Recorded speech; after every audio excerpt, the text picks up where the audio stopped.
Hi everyone, it's Polly from Beaten Jeans, and today I am bringing you step 3, part 2 of the Mosaic body casting process. Today we are going to be gathering all of our supplies needed for this step. I'm going to share with you some tips on where you can get your stained glass, the glue you're going to need, the cutters you're going to need, preparing your space, and how to keep it organized, because I think that is so key to being successful with this project. So I'm excited to have you guys come along, and let's get started. I have my area all prepped and ready to go for the tile step. If you guys follow along with me, you'll know that I have been doing my belly bodies for going on 20 years now. And so I have a lot of stained glass that I've used for my projects, and I just have organized them in these bin drawers. I cut them all up and keep them in here, so when I want a certain color, I have it all nice and neat and organized.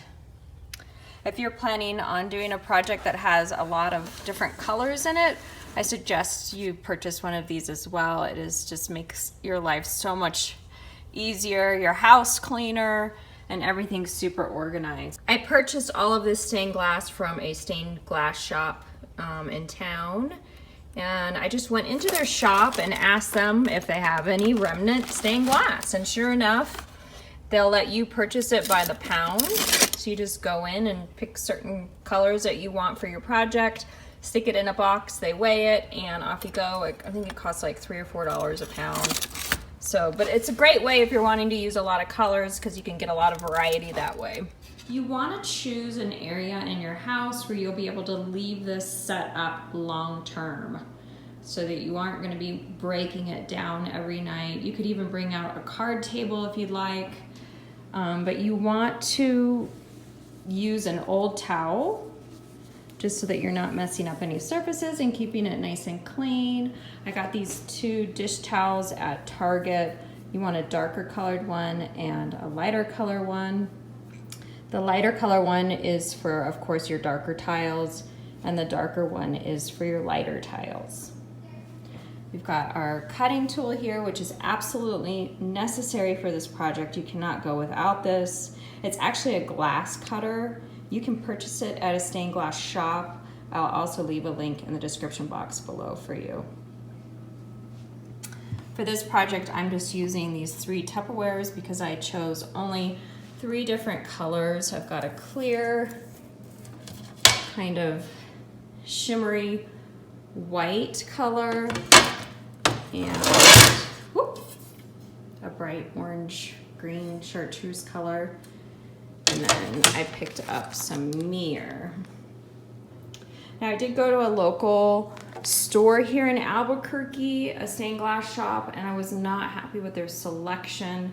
Because I was only using the 3 colors in my project, I needed big sheets.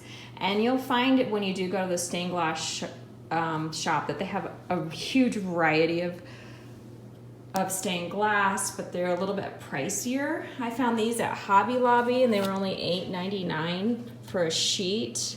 And they did have a big variety and selection of colors, not as big as at the stained glass shop, but I think it was appropriately priced, and I'm really happy with the colors I chose. And then another thing that is absolutely necessary for you when you begin your project is this glue. I've tried other types of glue, and this just works the best. It's easy cleanup, and it dries fast. It's clear, so it won't show through your stained glass, and it doesn't cost a whole lot.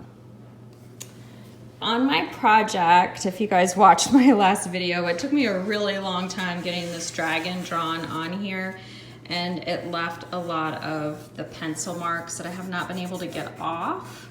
So I'm gonna use a little bit of this white acrylic paint and just paint over this smudgy dark stuff so it doesn't show through when I lay my stained glass. One more thing that you might need is a little scraper. If when you're tiling you have some excess glue, you're going to want to clean that up because it'll make it more difficult to lay the next piece. So this tool comes in handy.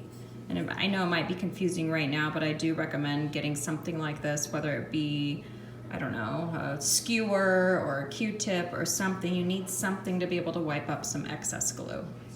So this concludes step 3, part 2. I know that it was a really short video, but I just want to stress to you guys how important it is to have an area that you can keep up long term. There's going to be some days when you only have about 5 minutes to work on it, and then there'll be other days when you have an hour or 2 to work on it. But it's important to have it set up and ready to go. Otherwise, this project is going to take a really long time to finish, especially if you're busy and you're working and you have children and all that. You're just going to want to throw in a couple pieces here and there, and then the project will be completed before you know it. But if you guys have any questions or concerns or comments while you're doing your project, please feel free to leave them below in the description box. I'll leave links to all the products that I'm using in the description box as well. You're welcome to purchase them there or find them at your local hardware store or art store. I do want to talk to you guys about my book. I'll leave a link for the PDF in the description box. I ran out of books, but I did make a PDF for you. And I'm only selling it for a couple bucks. I really just want to help you guys with this project. I think it's so special, and I'm happy to share my secrets with all of you because I think it's such a special, special thing to have for the rest of your life. And I know I'm showing the breast cast here, but you can easily do this project for pregnant belly bump as well. So feel free to purchase one. It's just a couple bucks. I'll leave the link below. All right, so I will see you in the next video where we'll begin tiling, and I'm so excited. I'm so excited that you guys are taking on this project. I wish that there was a way that I could see your work because I just know that you're all gonna do such a wonderful, fabulous job, and we are all artists in our own way, and I wish you all the best. Bye everybody. Thank you so much for watching.